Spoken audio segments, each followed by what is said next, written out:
Welcome to Real Estate Live, where your questions get answered. We get to the point with hot topics that everyone is talking about 3 times a week. We go live at 9 a.m. Pacific time on Monday, Wednesday, and Friday on YouTube and Facebook. Today's hot topic is about the changes in real estate in a post-COVID-19 world. I'm your host, Andrew Finney with King Realty Group in beautiful Las Vegas, Nevada.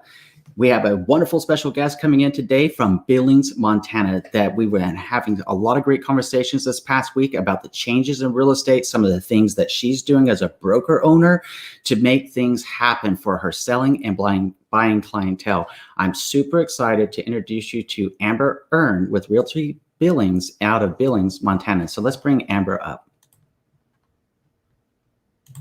Hello, Miss Amber, and thank you for joining us today. Thanks for having me. Absolutely. Absolutely. So, I am super excited. We were having a lot of wonderful conversations over the past week and the other day, and we were texting yesterday about some of the changes that are coming down range. So why don't we get into what does real estate after COVID-19 look like to you, especially as somebody that owns a broker? Because you're like a boss over there, right? All right. Well, yes. Yeah, I would say that the changes that I hope that we're going to keep being super efficient with our processes and showing properties to really only truly qualified people. Mm-hmm. And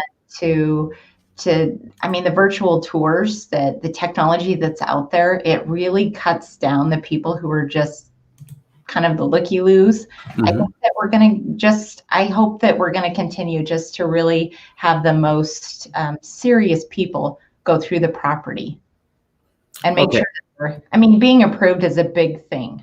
So putting that on all of our, they need to be approved. They need to be ready to go. I think it makes the buyer more serious and take it more serious. And it should be taken very seriously.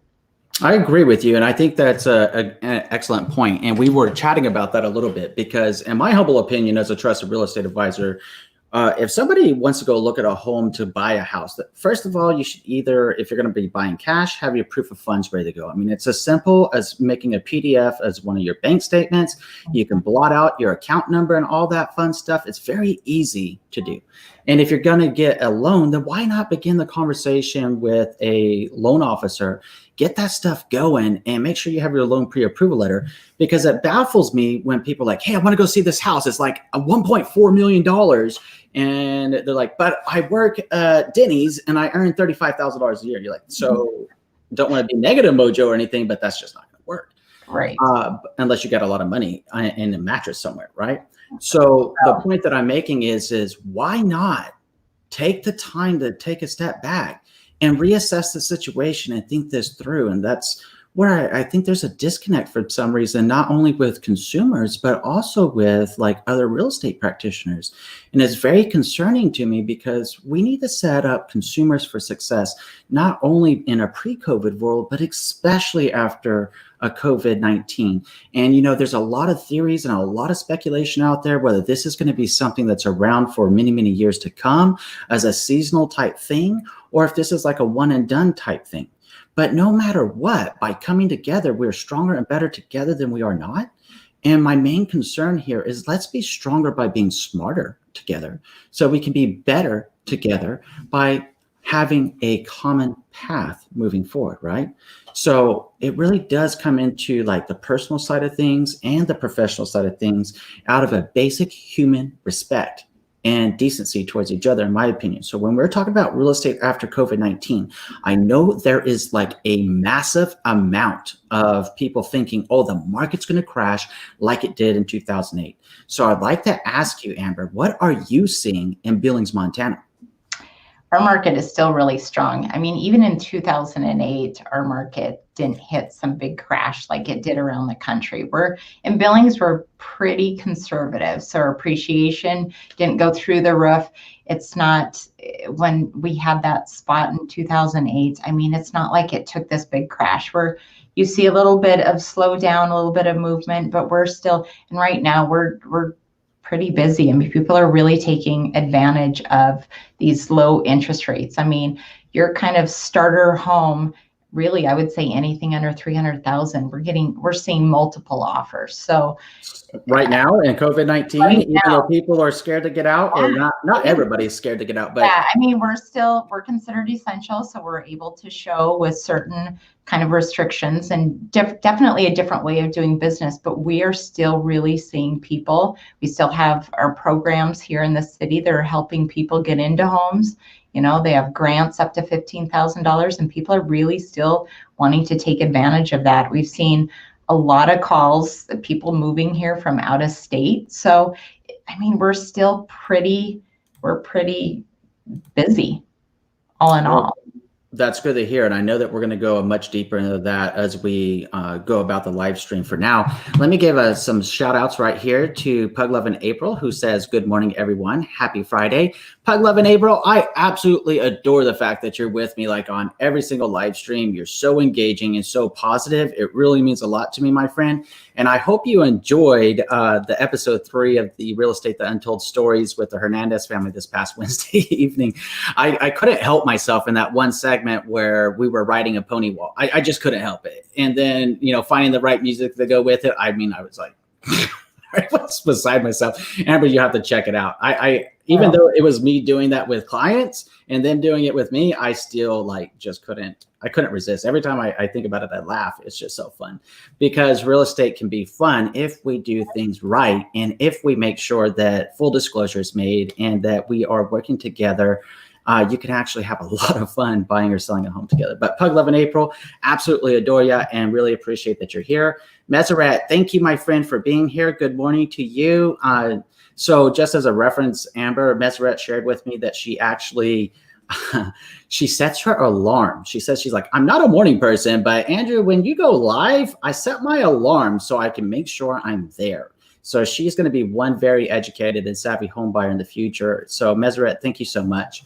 FF445 Red, thank you so much. You said, I'm not sure how I got here, but hey, lots of laughs. Well, here's the thing. I actually believe in this thing. There's really not anything such as a coincidence, right? So you're here for a reason. And whatever reason that is, whether it's to get a question answered that's top of mind to you, or whether it's to hear a message that's going to resonate deeply with you and help you either today or in the future, things happen for a reason, my friend. And I'm super happy that you stumbled across us today.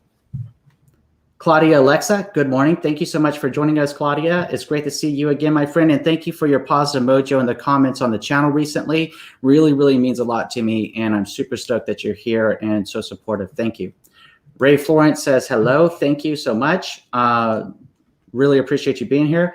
Pug Love in April, what's up with that? She says, oh no, I totally forgot to watch. I'll get on it right after this. Please do. And please tell me what you think of it because I'm working on making them progressively better. I'm still like fine tuning them before I'm releasing them every Wednesday night at 5:30. So Morris D says, hi, Andrew. Hi. And don't forget about Miss Amber over there out of Billings, Montana. I am super fortunate to have her join us today as a broker owner of her own brokerage in Billings. So super exciting stuff. So I did want to share with you guys, if you wanted to follow Miss Amber, you can. So let me put her stuff up so you know, because she actually has a YouTube channel as well. And she can show you these different tours they've been doing when she's talking about people being creative and going out there and helping both buyers and sellers make things happen. This is some of what she does. So it's not like she just gives you rhetoric, right? She gives you action in place of words. And that's the strongest form of moving forward. The last time I checked is action. So she has action on her YouTube channel. She has action. And I was reading some of these, by the way, and I thought, oh my God, I love these. I was like, I got to get with her and see if, you know, she can hook me up with some of these downloads or something because I think they're cool. So she got all this stuff on her Instagram. Yes, we're open. And yes, we offer 3D virtual tours. Yes, yes, yes, yes, yes. We do all these things. And this one was really cool about things aren't canceled. The sun is not canceled. And this goes back to like attitudes of gratitude and recognizing the facts of a situation and approaching things in a realistic point of view. And I thought that your posts were really cool. And of course you got, you know, cute Bow Wow right there. So some beautiful homes. I was looking at some of the homes in your website and specifically this one that you had too. And I thought it was really cool because I was like, hey, what does real estate look like in Billings, Montana? Because, you know, different regions have different types of real estate. So it's pretty cool. Mm-hmm. And then obviously she has her Facebook page, of course. And then she has her Realty Billings website. All of this is linked in the show more description, by the way, to make it easy if you wish to follow her, check things out. And then she is doing some very innovative things for her home sellers right now, given the situations. And we're going to dive deeper in that in a moment. But I did want to show you her socials and her website so that you guys can know what's going on there. So Huevos Ranchero says, good morning, everybody. Good morning, Huevos. And Nicoletta, thank you. You're here. And I just emailed you not too long ago. So you know what that means, Nicoletta. Everybody, I got to do this because Nicoletta really touched my heart today and really was very, very kind. So obviously I blacked out her email for her safety and everything. But Nicoletta sent me this email because she'd reached out to me on Monday, asking me for help finding a top agent in Arlington, Virginia, which, of course, in my mind's eye is Matt Layton out of Arlington, Virginia, another YouTuber, coming up on about 18,000 subscribers right now. Tremendous gentleman. But here's what Nicoletta had to say. She said, hello, Andrew. Thank you so much for your help. We have been so lucky in finding you and recommending Matt. We actually really like our lender recommended by Matt. He's great to work with. And Aaron, our realtor, we love him as well. The reason she's working with Aaron is because she wasn't actually going to be buying a property, her first home, matter of fact, in Arlington, Virginia. She was going to Richmond. So Matt, being another top agent, said, hey, you know what? I know some top agents in Richmond. Let me put them in touch with Nicoletta. So that's who she's referring to when she says Aaron. And then she says, you should make a live stream about how great you are. Really? You have an amazing network. I can appreciate that, Nicoletta. I don't know. It just makes me nervous whenever I think about aggrandizing myself. I prefer to aggrandize Amber and the other top agents on my network, but it really meant a lot to me that you are that passionate and supportive, and I really appreciated it. So she says, we were looking at homes for quite some time, but didn't know where to start. We knew exactly what we wanted, but the first steps in finding a great lender and realtor were really hard. So I started watching your live stream this Monday. You connected with me. You connected me with Matt. Tuesday, Matt connected us to our lender, Rich, and realtor, Aaron. Wednesday, we toured the home we wanted. Thursday, we signed final ratification. And Saturday, we're doing our home inspection. You should have a talk about buying your dream home in a week. Just amazing. Thank you, Nicoletta. And Nicoletta, thank you so much, my friend. That was very, very inspiring to me. And I was super, super stoked whenever I got that email from you this morning. So I wanted to give you a huge shout out and let everybody know, yes, even in a COVID-19 market, where we're talking about post-COVID, pre-COVID and everything, serious home buyers, serious home sellers are out there. And Nicoletta and her husband are proof positive that you can find the right home for you, having the right team of skilled professionals working with you. So Nicoletta, it really, really means a lot. And I hope you'll be with me for years and years to come into the future. So let's talk about some of that stuff that we were talking about previously that you as a broker are inspiring your agents to do with home sellers. How is home selling changing?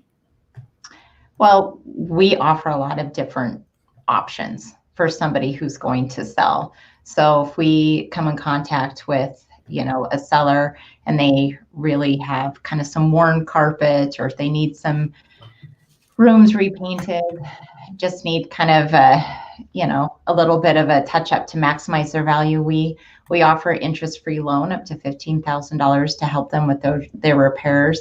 I have a long list of great contractors that I know and trust and I work with, and we can go in there and really make their property the best that we can get it.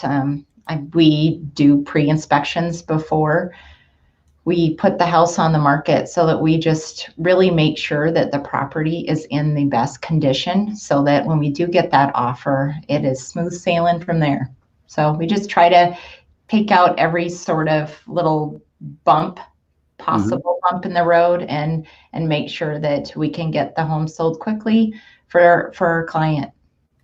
That's amazing. And I think it's a very creative way to approach things. And if a seller is essentially house rich and cash poor, and they need some work on their home to maximize the value out of their house, I think it's fantastic for not only the seller, but actually the buyer that's going to be getting ready to purchase the home, because they know the home has been inspected. And I'm sure you guys give them a copy of the report, show them the repair receipts and everything of the work that was done along with the renovations. So it amps up the full disclosure, goes back to having skilled professionals that know what they're doing, making full disclosure and being transparent in the process. So I think it's a heck of a deal, because a lot of concerns that I sometimes get on my YouTube channel in the comments or here locally is, Andrew, what's the condition of the house? Or, I'm not so comfortable after this inspection. What do I do? How do we ask for repairs? But if everything's been addressed before you ever went on the market, wow, peace of mind. It makes it a lot easier. Peace of mind. So I think that's fantastic. So I would like to pop up a question of the day to everyone that's watching. And if you're just joining us now and you're catching this after the live stream, thank you so much for tuning in. Super happy that you have. What I'd like to know is, what do you think will change in real estate moving forward? And it's anything and everything on your mind. There isn't a right answer. There isn't a wrong answer. This is just about you expressing your thoughts with us about what changes do you think will happen with buying a home, selling a home, and practices in general. I know that, again, a lot of people think the market's going to dive down in 2008, and I've been doing this. This is now the 6th week. This completes the 6th week with you. That's the anniversary there, Amber. Ooh. The 6th week, the 18th live stream since I began resuming my live stream format. And every time the question comes up about the market, and every time I keep sharing with people about historical significance and context of the situation in the market. And it's important to understand, in 2008, you had stated income, stated asset home loans. You had no income, no asset verification home loans, or CISA-NINAs, if you will, a lot of other issues. And you had two sides of the equation. And, I love this analogy. And if you didn't hear it in one of them, you're going to hear it now, Amber. If I ask you how many sides of a coin are there, what do you say? 3. Oh my God, did you see it? I did. You did. I love it. So yes, you have the extreme on one side, you got the extreme on the opposite side, but in the middle of that coin, the third side, resides the truth. And when we look at the truth moving forward through the market through 2008, in 2012, under President Obama, there was the Dodd-Frank Act that was enacted. The CFPB, being the Consumer Financial Protection Bureau, was stood up. Lenders were being held to account, and things were starting to happen. But going back to that coin analogy a moment ago, when we look at 2008, we have the responsibility of people being greedy in both the professional atmosphere and in the consumer atmosphere. People were working as, they weren't earning the amount of money they needed to truly afford a home, but they were speculating in the market because of the crazy appreciation of properties back then. The lenders didn't help by actually giving them the home loans, frankly. But at the same time, that's where personal accountability and personal responsibility come to play. So when we're streaming live and we're talking about real estate, I hope you're ready, because I will call a spade, and I will throw out the three-sided coin analogy, because it's about us coming together as people. And that's why every single time I'm always sharing with you, we are stronger and better together than we are not. So let's #JTAP, just take a breath, reassess the situation, gain some clarity, focus on what's most important, and move on and move forward together. Because right now, today, we have an opportunity to do just that. And COVID-19 is just maybe the catalyst for the world to come together. And as bad as it is, if something positive comes out of it and we're stronger and better together tomorrow, then I'm grateful. And I'm grateful for every single day. I'm grateful for everybody that watches the live streams and participates. So thank you so much. 2008, though, hey, guess what? Going back to that, after Dodd-Frank, lenders have to actually verify your income, assets, credit, and employment. They also have to maintain a certain debt-to-income ratio. And I don't want to nerd out too much on home loans with you, because I have made like a ton of videos about these topics. But essentially, just know that if you earn like $120,000 a year, $10K a month, if you have $5,000 a month of debt, right? That's a 50% debt to income ratio. And even though you got this additional $5,000 for the purposes of a home loan, you're probably not going to get a home loan because you're already tapped out at the max DTI. Uncle Sam these days, lenders these days, and I'd hope more and more real estate agents like Amber and myself and others that have been on the streams. And I know there's a lot of really amazing trusted real estate advisors across these United States out there that feel the same way. Don't want to see you become house broke. Don't want to see you get hurt. And it's so important to take stock of that when we're talking about coming together and being stronger, better together than we are not. So let's go ahead and jump into that other fun thing that we were talking about. the states that are reopening, I'm very curious to find out what people think about the states reopening. And I already pulled up like this really cool map from NBC News.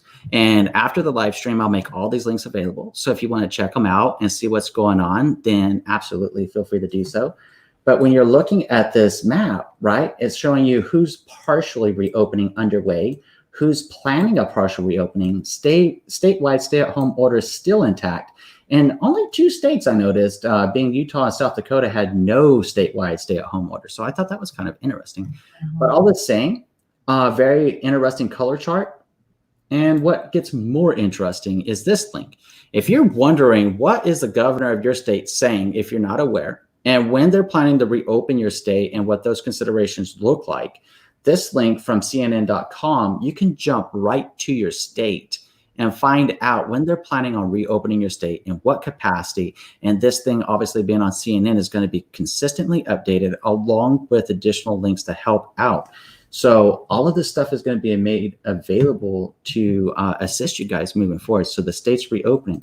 But that does bring up that question again. How do you feel about states reopening? Is it too soon? Is it too soon? I don't think that it's too soon. I mean, our numbers in Montana are very low. So I think that our governor is created sort of a phase plan, and we're going to start next week on phase 1 with opening up the restaurants and the bars. I mean, we need to kind of get back to, you know, still working with the community and the economy. We need to move forward. Need to move forward. Yeah. I know that previously when I was talking about the housing market in 2020 with another gentleman, one of the main messages that I had in that stream was life goes on. And it really does. I think that we need to be smart and open up as safely as possible, that we need to continue to minimize and mitigate as much risk as possible.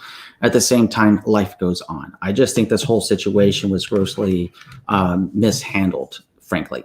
Because in my Marine Corps brain, what it says is when you have bad news and you're getting ready to go into combat, which I spent almost 2 years of my life doing, then what you do is when crap's coming down range, you address the crap coming down range and you set that expectation. You let everybody know, because we got to go #beyond fear, where fear is false evidence appearing real. If we know that this is coming down, why trump it up? Why make it worse than it realistically is? Instead of calling a spade and saying, hey, this crap's going to kill some people. This crap is going to hurt some people. And, you know, what we need to do now is come together. We need to make sure that everybody has the right PPE, that we need to make sure that everyone has enough ventilators. And this is what you can do as an American citizen to help out the first responders. This is what you can do as an American citizen to help your neighbor. And this is what you can do as an American citizen to help you and your family. That's called setting the expectations. And that's called a marching order. And that's called coming together in a real way, as we've seen throughout our American history. Anytime there's been significant challenges pushed forward, going back to like World War I and World War II, right? People came together and our economy was all but lost. And in many of those cases, if you go back and really look at it, but what happened? People stepped up. And that's when you started seeing like a lot of women's rights come into being. I mean, people forget and take for granted sometimes that women can vote. It wasn't always the case. Mm-hmm. And I think it's lousy. Same thing for different minorities. I think it's awful. So as we make these advances forward, we need to continue advancing with this knowledge and peace of mind of knowing, hey, we can do this together. It's about we the people, not them, the government, right? It's about all of us working together and being we the people and we the government, because the government are elected officials of us, the people. So they should be representing our interest and what is most important. And they should also be upfront and honest about what's happening, in my humble opinion. Thoughts? I agree. We need to move forward. Life goes on. We can't stay with everything being closed. So we need to move forward. Let's move forward. Awesome. So Laura Costa says, you and your guest observation on serious buyers and sellers is right on target. As a buyer, I was pre-approved. Now getting ready as a seller and listening to your advice and suggestions. Thanks. Laura, I'm glad that you're getting value out of it. Amber, do you have any advice or suggestions to share with her as an upcoming, sounds like, first-time home seller? Just really make sure you do your due diligence and interview interview agents and really make sure that they have the technology and how are they going to communicate with you from your showings, and what do they really have to offer you to make sure that your property is exposed to all the right people in a way to where you're not just having to bring all these people through. Really make sure that they have the technology.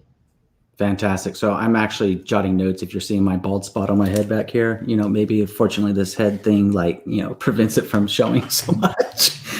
But so I'm hearing, again, it goes back to what you were sharing with us earlier about skilled agents, about doing your due diligence, because I think that's really significant. And one of the reasons I've created over 600 videos on my channel are all for the consumer's education and to help them, because it's so important. Real estate is like most of our biggest investment. And when it comes to selling, it's most of our biggest windfall of potential equity in a property. But the equity is not guaranteed if your property is screwed up from the floor up. And when you're talking about finding the right agent, asking the questions, I think everything that you just shared right there, really do your due diligence. People seem to spend more time on Yelp saying, hey, what am I going to eat this weekend? And what did other people say? As opposed to saying, hey, let me Google this agent. Let me check their online ratings, their reviews, past sales performance. Let me go ahead and see how easy it is to find this agent. Mm-hmm. If you Google an agent, it's not easy to find them. How easy is it going to be to find your house when it's listed?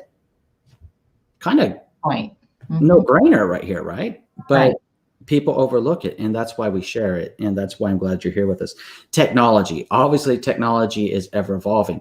We showed no less than 5 different links to you directly for the technology that you use, from YouTube to Instagram to Facebook to your website to specific landing pages for buyers and sellers to be able to assist them in knowing what's going on.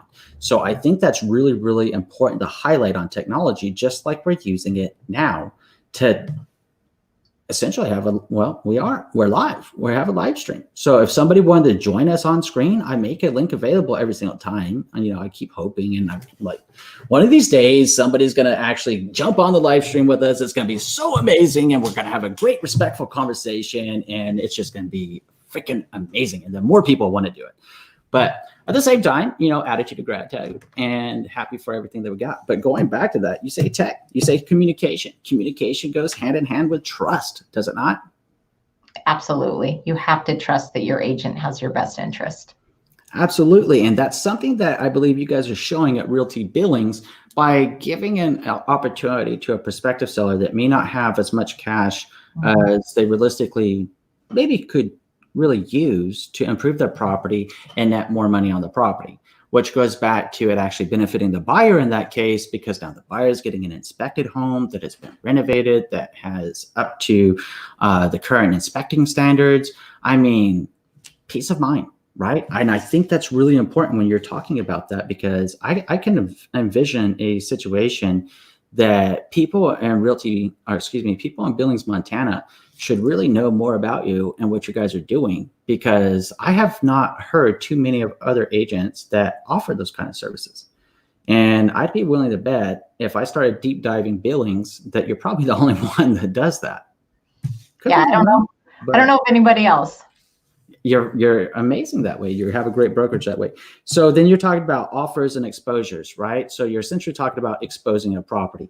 Going back to the technology angle there, where we're talking about using our social media smartly to meet people where they are, whether it be YouTube, Instagram, Facebook, LinkedIn, website, whatever.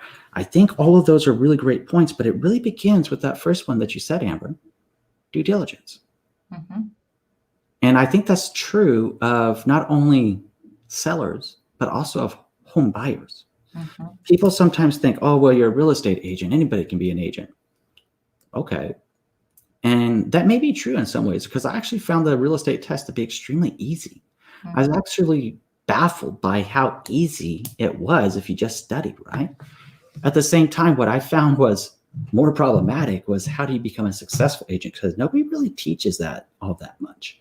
And, why is it that the National Association of Realtors reports that an average agent does like something between 4 and 5 closings a year? A year. And I'm like, what? How does that make sense? And then no, if you get an agent like yourself, an agent like myself that is doing exponentially more, that's how our experience is gained as agents, is by the closing, by working with people and understanding what's most important to them and seeing different property types and working different property types, loan types, blah, blah, blah, right? That's how we gain our experience. So we can come live right here, right now, today, and provide value that is meaningful to Laura, to Pug Love in April, to Nicoletta, to everybody else that is here, right? That's how we do it. And I think it's so important because it begins with due diligence and sourcing them out.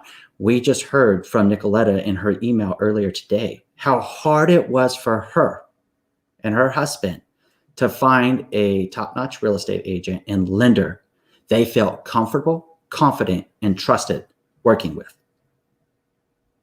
So, awesome points.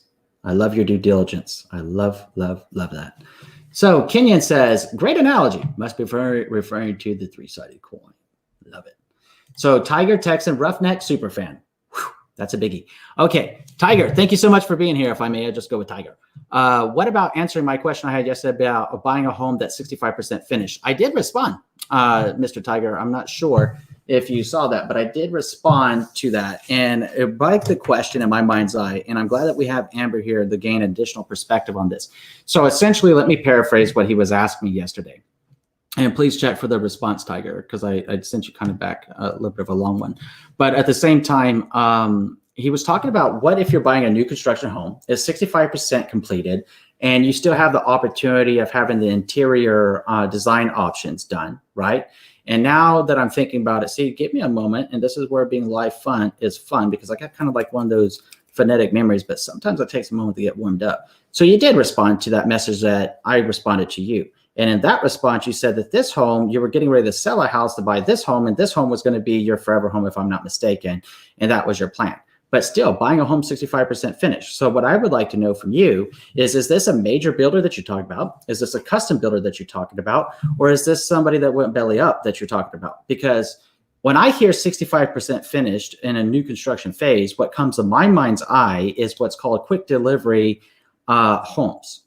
And meaning that the home is essentially built and you have flooring options available. Sometimes you might have some of the cabinet options available or some of the fixture options available. To which I suggested to you to always keep resale in mind, to which you had responded, this is your forever home. And to which I still tell you, keep resale value in mind, because life happens and life goes on. I can understand it and appreciate, and I truly am sending you positive mojo, Tiger, that this is your forever home and you will be there forever. And the day that you leave that house is up room temperature, right? You feel me? Room temperature, right? You live there forever. So, okay, there we go. It's a local builder. So fantastic. So now we're getting somewhere and moving forward. But when you're talking about choosing your finishes, we have two assessments to consider. One is a financial assessment, and one is a matter of taste to getting what you want. And it really goes back to the first assessment of financial considerations.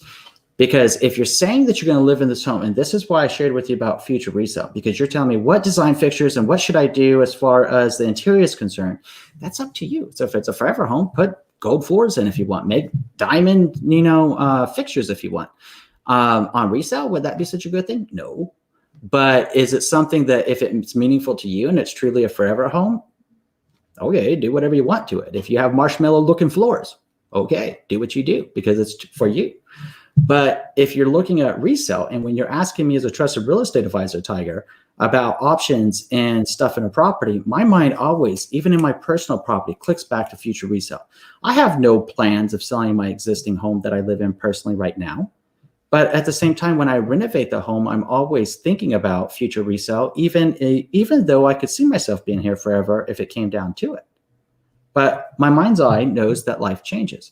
So when you're asking me about interior finishes, Tiger, that's where I get a little bit, what is the real question here? And what's the motivation coming from?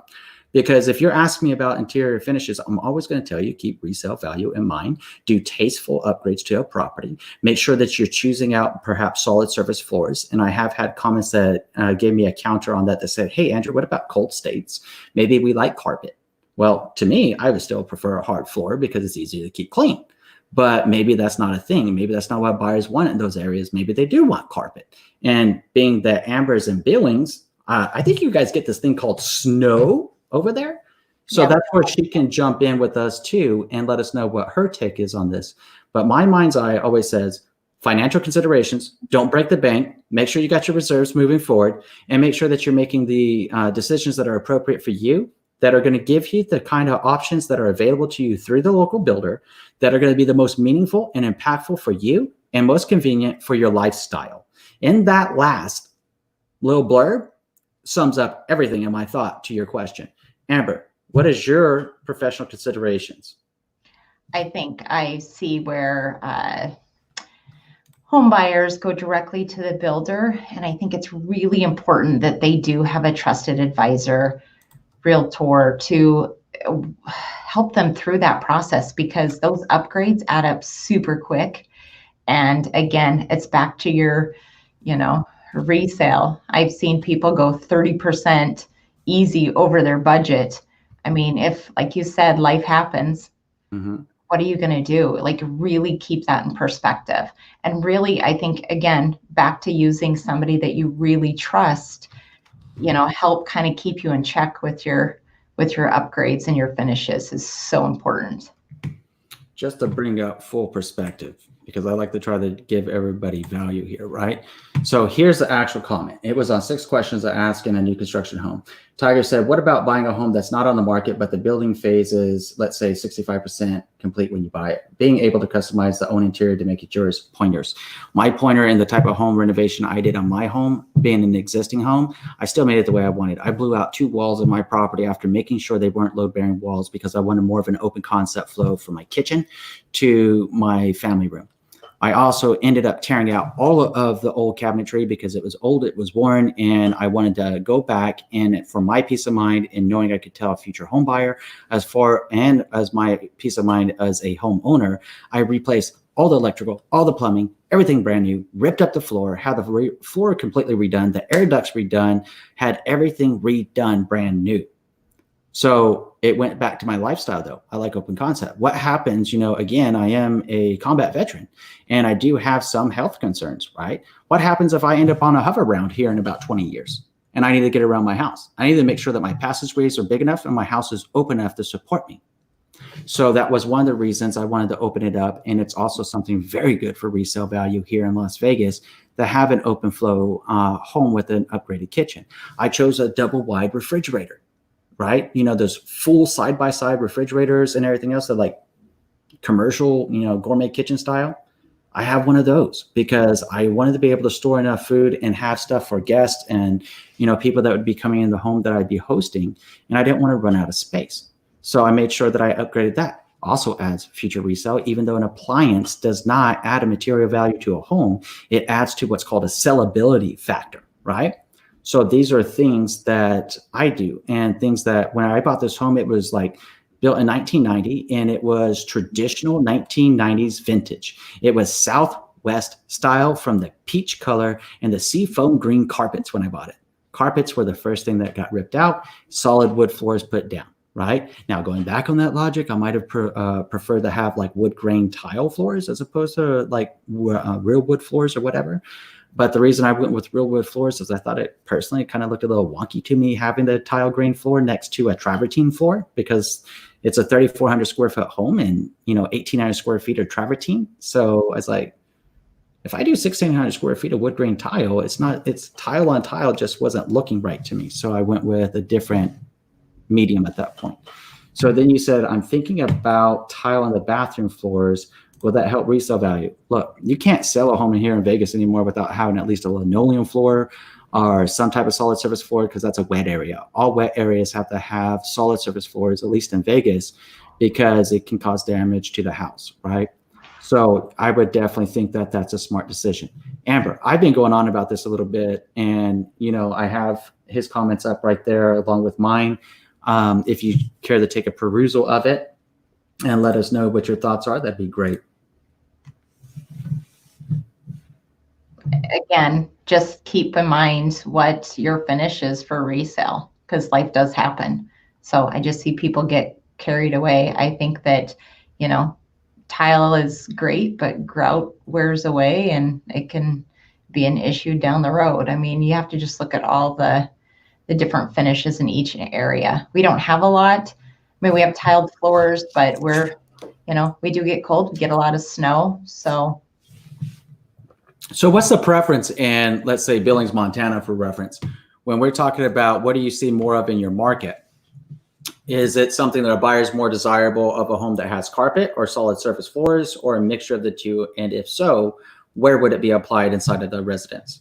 I would say probably more of a mixture of two. I think bedrooms like to have the carpet, get your feet, hit the floor when it's below zero, likes a little carpet. But I definitely see a big trend in that luxury vinyl going through all the new construction these days. It's a trend. And in my humble opinion, when people ask me about it, I tell them stay away from it. And I tell them to stay away from it because an experience in working with buyers that purchase both resale homes and new construction, I have seen clients that opted to go the luxury vinyl tile route, and it did not hold up very nicely here in Las Vegas, at least. Especially depending on the time of year when the luxury vinyl tile floor was going in. And when you look at like the dollar point between a real like wood grain type tile and a wood grain type luxury vinyl tile, which was the considerations of the specific client, should have just gone with the real tile because it wasn't that much more. But they ended up spending over a year going back and forth with the installer and the builder, and ended up going wood grain tile, to which I had suggested to the specific client early on that should have been what he did to begin with. And going back to differences in climate, I think it's so interesting because they lay that stuff down with glue, that luxury vinyl tile. And in Vegas, at the time of year that he was having this new home constructed, it was really, really hot. Every day was over 100 degrees, and they had yet to start providing the climate control inside the property. So being so hot, guess what kept happening? The glue was not being glue and holding fast. It kept lipping. I call it lipping up, where you had all these uneven pieces like warping going on. And there's nothing you could do to get that thing to stick. So when you talk about that, these are real considerations about different climates, about different product choices, where if you went with a real tile, you wouldn't have had that issue in this case. So I think those are really relevant considerations. And he was asking about, hey, what about having tile in the tub or in the washrooms and in the bathrooms? I say yes, of course. Now, do you guys in Billings, Montana have solid surface floors, at least ways as a new construction phase going on moving forward in the wet areas of a house? Yeah, you'll see tile in the bathrooms for sure. But, even that hard, wood grain tile throughout the living room, you don't see that here just because it's cold for a lot of the time of the year. So. And you're out of North Carolina, so what I would suggest you do is get with your trusted real estate advisor that I hope, and Amber has reinforced as well, that you're working with, and ask them, hey, what are your opinions of the options and the upgrades that go on this house? If I was physically there and I was viewing the home, I might have more suggestions if I knew what the builder's capability was, what your financial capabilities were. I may be making some different suggestions that were in line with your marketplace, like I can do here in Vegas with clients, because I know what buyers are looking for. I work both with buyers and sellers, new construction, resale, condos, townhomes, single family homes. I don't care. I do it. I even sell dirt. So, I mean, it's just whatever a client needs, I work it, right? That said, thank you so much for joining us, Tiger. I hope that gives you better perspective and insight into answering your question. I really, really do. Let's see. Kenyon Stevens says, yes, three-sided coin analogy. Fantastic. My friend, go out there and use it and, share it around with the world and get the message out. Laura says, thanks, Amber. Yes, definitely reviewing my realtor's tech capabilities. Also remaining kind, knowing that some agents are catching up to their excellent face-to-face personal interaction. I think that's an interesting statement. What about you? Yeah, I was just reading it again.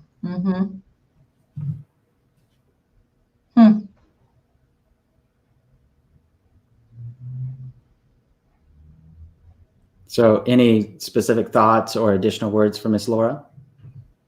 Nope, just do your due diligence and interview. See, personality is pretty important too, that you have a good personality fit with the person you're working with.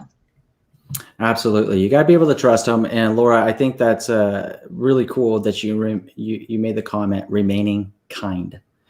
I think we should always be kind. I even have kind bars in my house of sorts, right? And I'm not an affiliate of kind bars or anything. I just think they're delicious. And I love what they stand for behind the kind mantra. But being kind, right? We got to be kind. That's how we become stronger and better together, is by being kind and treating people with respect. I share oftentimes, and I look for other people that feel the same way and believe the same way, like Amber and obviously all of you that are here with us, either live or after the fact. And again, if you're joining us after the live stream, thank you for coming in and checking this out.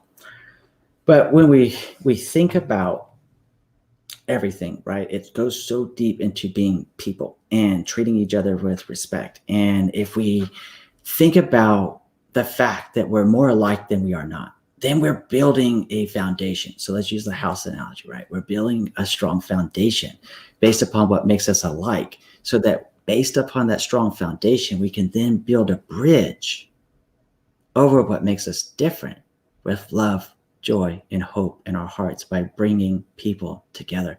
So, just something I'm very passionate about. Maybe I should try to go work with Brendan Burchard or something, because I'm just passionate about helping people. But in my current vignette, hey, I'm a real estate agent. I do the best I can, and have worked and hustled my butt off to be able to become a top agent. And I'm just trying to deliver as much value to you as possible. The same as Amber, who owns her own brokerage. So I think it's freaking awesome. So Maggie says, I rent and ready to buy or build in Arizona. I live here. I have a question. All these homes are in mid-construction, jobs, etc. Seemed like a little bit of additional context to me. How do you read that? Yeah, I'm not really sure. Is that wondering if there's going to be too many homes on the market, or if they're not going to get finished? See, so Maggie, if you're still with us, would you please give us a little bit more context so we can make sure that we're giving you the best answer as possible? Because when I'm reading this, it says I rent and I'm ready to buy or build a new home in Arizona. Fantastic. The time is right in your life. You're ready to do it. Make sure that you get your loan pre-approval together if you're getting financing, or if paying cash, get your proof of funds together, and make sure, to Amber's point, throughout the stream, you do your due diligence with the trusted real estate advisor, whether going new or resale. So you say, I have a question about all the homes in mid-construction. In Las Vegas, we have a lot of homes that are mid-construction. Guess why? Because they're in contract. People are buying those homes, and people of, builders, again, going back to difference between 2008 and now, right? Builders don't pre-build all these homes. Builders are building a lot more built to order homes. And where you may get some of the impact of COVID is, let's say somebody gets furloughed and they're coming up on closing. There may be extenuations of those closing processes, right? Or there might be situations where people do lose their job, to the second point, their jobs, et cetera. If they lost their job, et cetera, then they may not be able to close on the home. They get their earnest money deposit back. It becomes what's called standing inventory at that point, or a quick delivery home, depending on where it is in the construction phase itself, for a new qualified and approved buyer to be able to go in and purchase that home. So I see that you're saying, are they getting finished? I have money. Fantastic. So are they getting finished? Yes. I have right now, in the families that I'm working with here locally in Vegas, I'm working with 4 families that are buying a new construction home. All of them are solid. All of those homes are being built. The only thing that happened in the case of one of the builders, and given how recent the contracts were on the new construction, is they actually pushed back our start date. That was it. And they pushed it back because of the concerns in the state lockdown here in Vegas, and who could do what and who was considered essential, and that based upon that builder's policies to protect their employees of the builder. So that said, yes, they're being finished. The only ones that I could think that could remotely become a problem, because you got to play devil's advocate here, Amber, right? The only ones that would come to my mind as a builder that could have a potential issue, it comes down to money, it comes down to financial solvency, is a hyper-local builder. Let's say they're only building in that city, and they bid off more than they can chew. Those ones I could see having a potential issue depending on how they manage their business. Mhm. You go into a national level builder or a regional level builder, like let's say a Toll Brothers or a Pulte, a KB Home, a Lennar, one of these big name builders, they got more than enough financial solvency. And from my experience of working with them over the last few years, they do not just pop up a house. They build a house to order, and you as a buyer get the great opportunity to wait for the construction to be complete. So what are your observations in Billings, Amber? Yeah, I mean, we have a lot of local builders. We don't have big national chains coming in and building. So we have local builders, and they're not getting paid until it gets finished, and we're considered essential. I mean, you'll drive down the street, they're still building. They're still, digging up the dirt and putting in a foundation. They're still moving forward. So we're still moving forward. Fantastic. Thank you. And Elena says, hi, Andrew. I'd like to hear about construction loans. My current home is under contract and I will be buying land to do a custom build. Amber, do you have any experience on this matter in Billings where land's probably a little bit more plentiful than even here in the desert of Las Vegas? Yeah, I mean, it really depends on your financial situation and the builder's situation. So different builders offer different programs here. Some will, if you put so much money down, they will buy the land. Or if you buy the land, they'll use that as collateral. So it really depends on the builder's situation. It depends on the specific buyer's financial situation.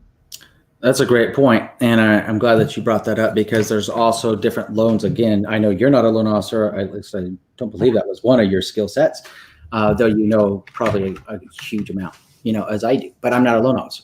But I do know that my loan officer has shared with me such construction loans as things called construction to perm loans, meaning construction to permanent homes, where you can actually roll in the cost of the land into the building. But it's a very interesting process to see play out. And it's one that you need to work very tightly with your trusted real estate advisor and your loan officer, especially your loan officer in that case, because there's very set conditions and how that works and who pays what, how it gets paid. And to Amber's point, how much money is going to be required for you to put up to begin with.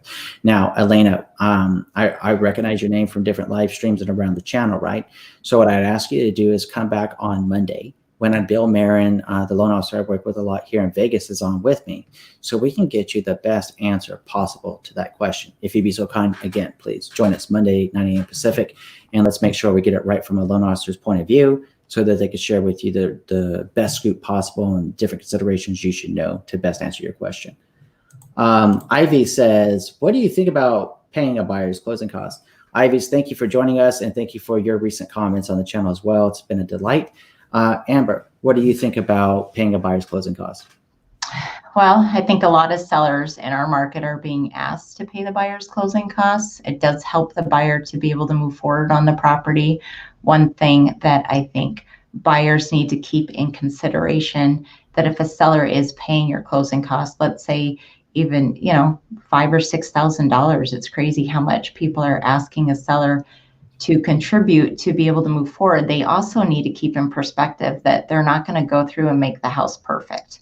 How can we all work together to get to the closing? So just really be aware that the sellers are also paying, realtor fees, and then you're asking them to pay your closing costs plus their closing costs. It all kind of adds up. So it's quite, I don't want to say it's customary, but it's asked a lot in our market that the sellers pay the closing costs. And the buyers need to be very mindful of what all they're paying. They're not going to, make the house perfect. Mm-hmm. And I think those are great points. And I definitely appreciate you bringing up the conversation, Ivy. I've made several different videos about seller closing costs, buyer closing costs, made a video together about buyer and seller closing costs. And in the real estate reality show that I did, Real Estate, The Untold Stories with the home seller, we reviewed the closing costs. And in this series with the home buyers that is presently airing every Wednesday at 5:30 Pacific, then we're also going over closing costs. One thing that I'd like you to know is who pays your real estate agent, the seller or the buyer? Who's paying for their services and their commission? Because obviously, I mean, as much as Amber and I enjoyed this, if we couldn't put bread on the table at the end of the day, I don't think either of us would be here, because we have to, as much as we might love it, we have to be able to eat. It's kind of weird that way. We have to eat. So with that said, who pays your buyer's agent? The seller. Thank you. And when a seller is paying the real estate commission, so that means the seller is paying both the listing side commission and the buying agent's commission, right? So for a fictitious, and use the word carefully, please, fictitious example, let's say it was a 6% commission, just for the purposes of illustration. That means that if a seller was listing a home at $500,000 at 6% commission, ideally what would happen is that commission gets split even Stevens down the middle. 3% would go to a listing broker, 3% would go to a buyer broker, but the seller's not done paying out money yet. See, now the state, the county, the government wants to get their hands in it. There's real property transfer tax. There's proration accounts. There's title fees to be paid, such as owner's title policies and such. So there's all these different fees that a seller is customarily paying. Now, a buyer. Now let's look at the cost of a buyer, Ivies. What does a buyer need to do to buy a home? Well, you either have to have the cash, right? Or you have to be able to have the creditworthiness and financial position to get a home loan, okay? So when we look at that, there's down payment, but lenders have made it a little bit easier. There's a lot of down payment assistance programs available that can take care of your down payment for you. The realistic trade-off on that, and please consider it wisely, is that you normally will have a higher interest rate, because that's how that program gets funded and paid for. Nobody's going to give something for free at the end of the day. It can seem free, and being between a renting position and buying a house position, a down payment assistance program, in my opinion, is brilliant, because getting your foot into home ownership over the long haul, we know one thing about these United States, real estate historically appreciates year over year. So given time, you're going to be putting equity back in yourself, as opposed to flushing the rent money down the toilet every month.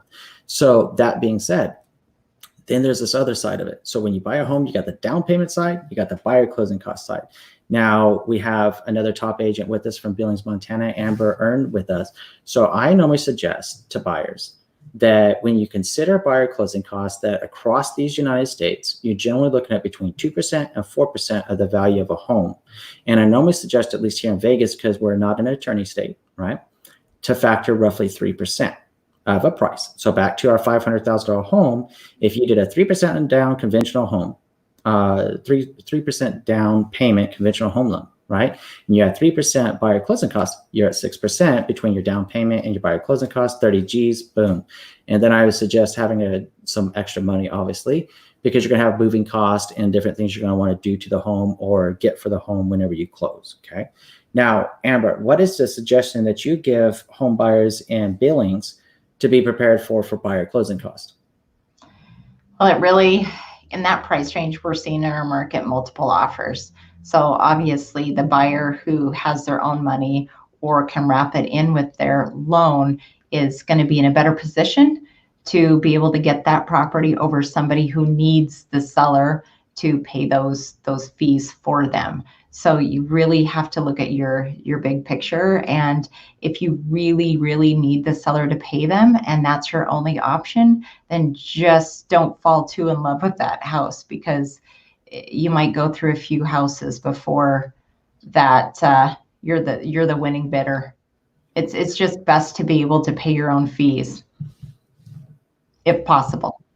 And I think that's absolutely 100% legit. And I think that's the importance of getting the education out for the consumer, is to let people know sellers got what's called seller closing costs. Buyers have what's called buyer closing costs. And buyer closing costs, you're like, darn, Andrew, freaking 3% is so much money. Yeah, it is. But let's break down where your closing costs go. Let's take a look at a closing costs worksheet and let's break that down with your loan officer. Now, I'm no loan officer, as I've admitted, and I'm going to admit again. But I have done this so many times with different home buyers, and working with Bill Marin, he has done a marvelous job educating me.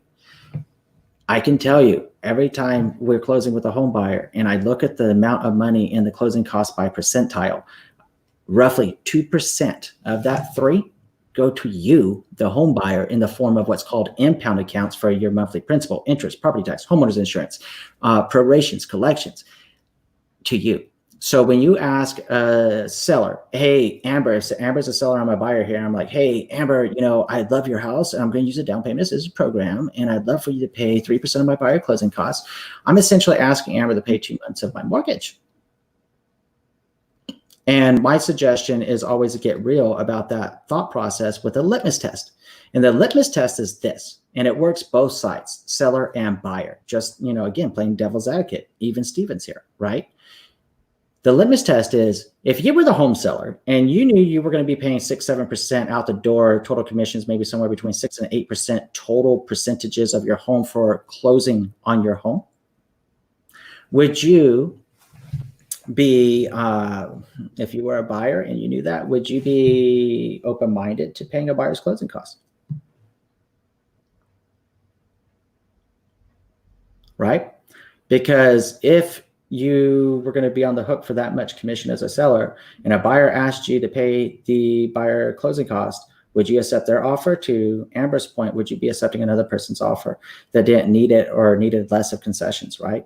Just because someone's selling a home doesn't mean they're going to be popping off concessions. And that's where I think it's so important about going live with other top agents across these United States in as much as possible to help explain that, hey, COVID-19 is a thing. Everybody, and again, in my opinion, this has been grossly mishandled. But at the same time, it's important to take stock of what real estate's doing. And real estate is not seeing a downturn. We've seen a slowdown in the total amount of homes for sale. Now, don't confuse the word homes for sale with home price, because the two are different. So if you had 5,000 listings on the market in Las Vegas, and maybe now there's 4,000, still a lot of homes. And buyer demand is still there. And buyers are still qualifying. Buyers are still in the market. To Amber's point earlier in the stream, serious home sellers, serious home buyers are very much in the market making things happen, right? So we're still seeing, depending on the price point, you're still seeing multiple offers that are normally typical of that price point. Like in Las Vegas, average sales price of a home across the valley is roughly $300,000. The moment you start going at 350 and under, it's a very competitive market. The lower you get under 300, number one, are there any properties at that price? And number two, the competition is ferocious. And number three, what is the condition of those properties? Mm-hmm. Because that's where it's important to take stock of. Now, the litmus test for the buyer is, hey, if you were that seller, would you be paying those buyer closing costs if you had all those other fees? Now, from the litmus test from the seller's point of view, when they're saying, hey, I'm going to get that out-of-country buyer, that cash buyer, lightning's going to strike, I'm going to win the Powerball, and everything's going to work out. It's going to be gravy.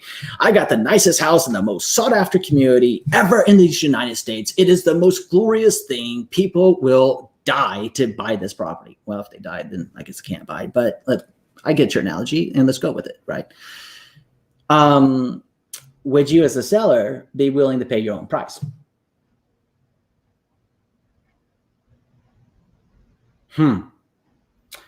That's the litmus test. If you yourself are not willing to pay your own price, and if you, the buyer, are not willing to pay your a buyer's closing costs, the roles were reversed, it comes down to being prepared, becoming educated, doing your due diligence. And as you're doing now, Ivy, so I definitely applaud you, doing your due diligence and learning what it takes to buy and sell a home.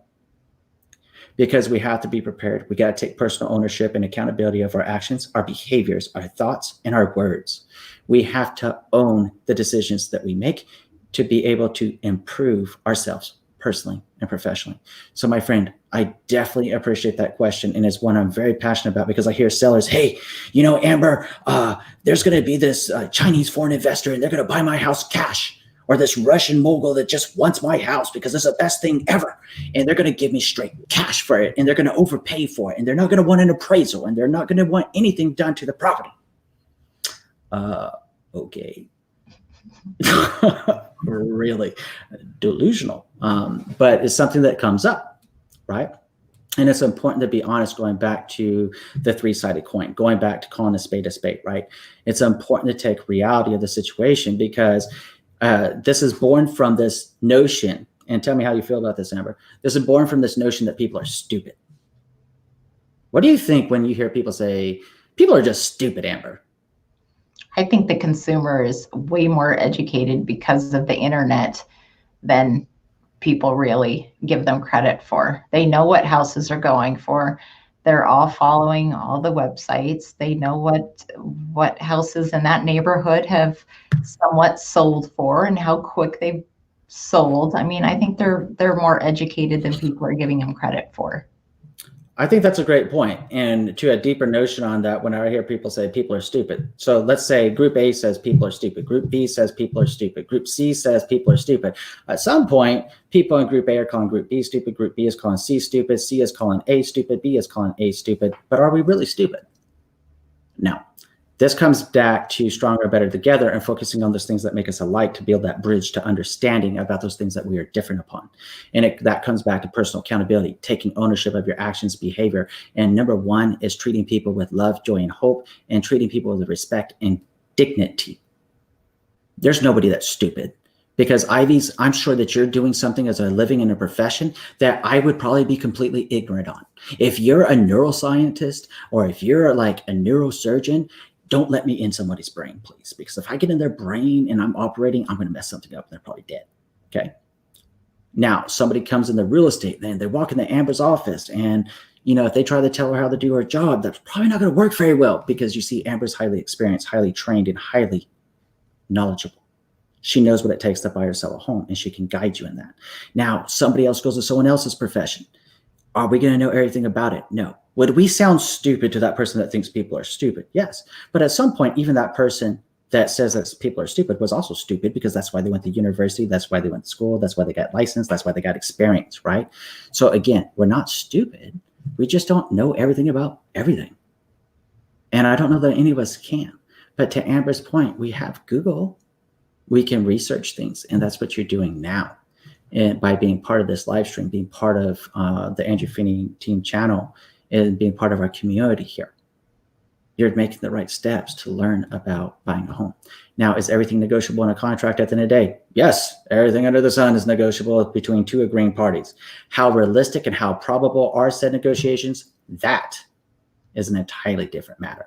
To put a notion in your head that said, hey, I'm going to find the right buyer that's going to discount their property and they're going to pay my buyer closing costs. I'm going to make all the improvements to the property that I want done. And they're going to do everything from the inspection, make all the repairs that I'm asking for.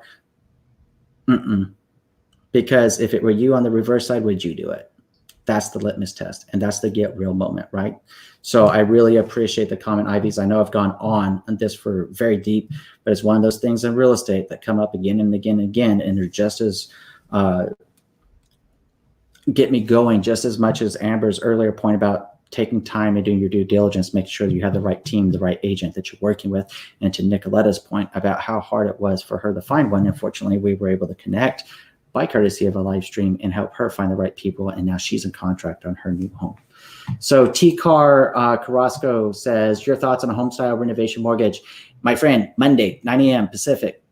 Please join us. Bill Marion, loan officer, New American Funding here in Las Vegas, Nevada, will be here. I do want to get you the best answer as possible. So please join us. I'm not going to touch that because number one, I don't know what a home style renovation mortgage is. So I want a loan officer to be able to answer your question. I've never heard of home style, mashed taters, gravy, food. I'm down with, but I don't know about a home style renovation loan. Have you ever heard of that? I've never heard of it. I've heard of 203K, kind of we have different kinds like that here. 203K, but a home style renovation loan almost sounds like different variations. Yeah, exactly. Cool. So Elena gives you the thumb up. Maggie says, what about upcoming unfortunate foreclosures because of this Corona business? Pretty sad. It's pretty sad. And I've chatted about foreclosures and such going forward. I think there's a lot of misinformation, a lot of fear mongering, and a lot of speculation coming from people that tell you if you sign up for the newsletter, they'll teach you how to take advantage of it. If you pay them money to teach you how to take advantage of it, they will if you'll give them your money, right? And I think there's fear mongering. They're trying to make us sell. Salaciousness sells. And maybe I'd have like 19 million subscribers or something if I was a fear monger, if I was a person that liked to prey on people's fear. I don't. I refuse to do it. I have too much integrity, and I have too much of a conscience to put out a mistruth or a misinformation. It's wrong.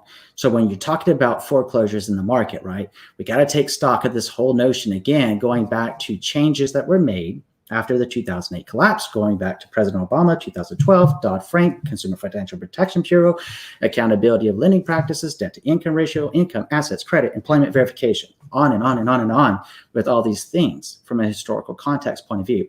So then we're here now in COVID-19 environment. For all these not umpteen years, but since about 2012, everybody's had to truly qualify for a home loan and make sure that their creditworthiness checked out, okay? We have this mortgage forbearance thing going on right now. I was reading something from the FHA, I was going to say FHA, but it's FHFA guidelines that says they're not even going to make people have to pay everything back in a lump sum for the people that need the mortgage forbearance. Number one, if you don't need it, pay your mortgage. Number two, if you do need it and you apply for it, just understand that you're going to have to pay that money back. It's just make sure that you're clear on those terms and how it gets paid back with that service provider, okay? So that's going to be a stay to anybody that's potentially knocking on the door of foreclosure territory. Now, we hear these alarming rates of 30 million people that claimed unemployment. I keep asking us to get real and take this breath and come together on this. Those 30 million people that are claiming unemployment, my question to you is how many of them are furloughed? How many of them are going to resume work when the states start lifting orders, the stay-at-home orders? How many people are going to go back to work?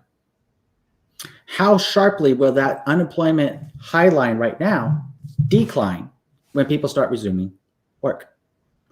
So when we're talking about foreclosures, what initiates a foreclosure? Amber, how many missed mortgage payments can we have? 4. 4. Oh, that's different in Billings. In Vegas, you get 3. You get 3 and you kick off a notice of default.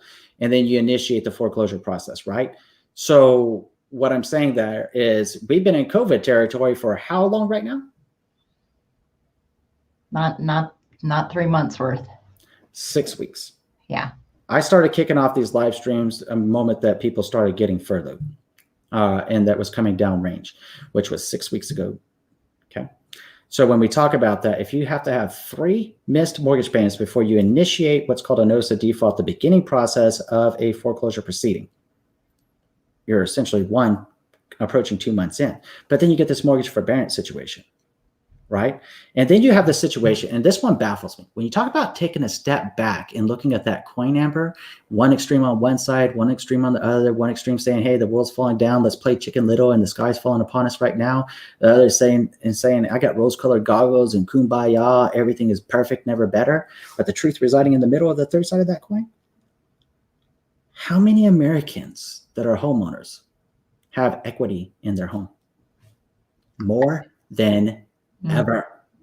Mm-hmm. If you were forced between a foreclosure situation because you were missing mortgage payments or you were concerned and you have this equity position sufficient to cover the cost to sell at a minimum, but probably going to have some money coming back to you in your pocket, when does that little alarm go off? Hey, I could just sell my house. Mm-hmm. It's going to suck. It's probably not what I want to do, but it's better than getting my credit screwed up, having a foreclosure on my record, and I'm going to be able to cash out. Mm-hmm.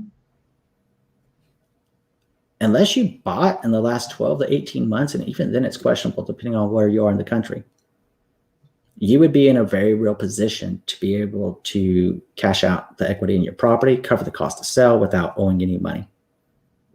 What are your thoughts on that, Amber? Because that's like that litmus test again. Why wouldn't you just sell it? Yeah, I totally agree. I mean, there's many people on unemployment. You hear these stories how they're making more money on unemployment than they were at their job. So there's so many options for homeowners if you really are in that position. Mm-hmm. There are. And I think it's important to take context of it, Maggie. And I think it's really important to understand whenever I share with you the fear mongering, the misinformation, the foreclosures, blah, blah, blah, blah. It's clickbait. Mm-hmm. Maybe if I was like a sexy woman or something, I'd get click. I don't know. Maybe if I was a rock star or something, I'd get more clicks or something. But the truth is the truth, no matter where it comes from, even an aging, middle-aged guy at this point that just has a heart. And Amber over there, young looking 24 years old over there with a heart of passion to help. That's funny. Well, I think everybody would agree here that you look like you're 24. I'm just saying. Oh, yeah. Yeah. So, I mean, we have a lot of different questions coming in. Now we're starting to get into some loan stuff with Pocho Perez. Pocho, thank you so much for being here. Talk about the CARES Act, and a Kivers report was generated, popped up Monday, was never there before. Now my mortgage is on hold. What can be done to remove this report? Yes, I have student loans, and I have been paying them over a year. COVID-19 caused this report to pop up due to the CARES Act. Help. Please join us Monday with Bill Marin, New American Funding, 9 a.m. Pacific time. We'll be here because I need him to address this for you, especially with how many moving parts are taking place with the CARES Act and ongoing mortgages right now.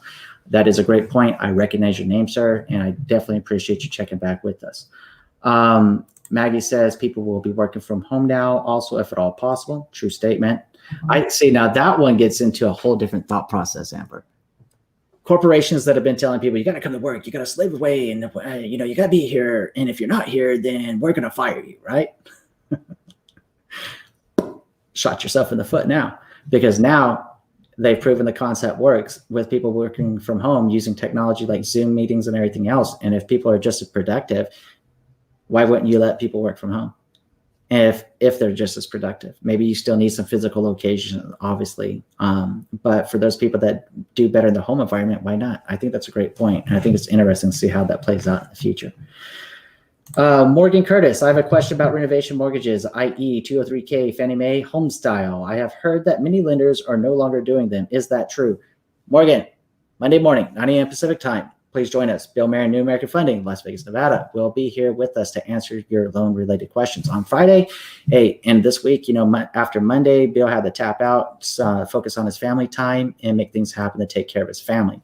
But he'll be back with us on Monday to answer your loan-related questions. Please join us, and we'll make sure that we pop you up again, and Bill hops to answering those questions to the best of his ability. Great questions. Please see us back 9 a.m. Pacific time, Monday.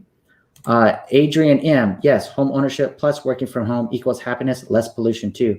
That is an amazing statement. And thank you for joining us, Adrian.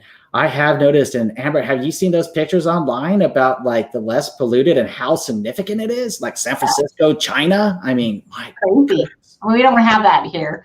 So that's not something to do, but it is crazy up there.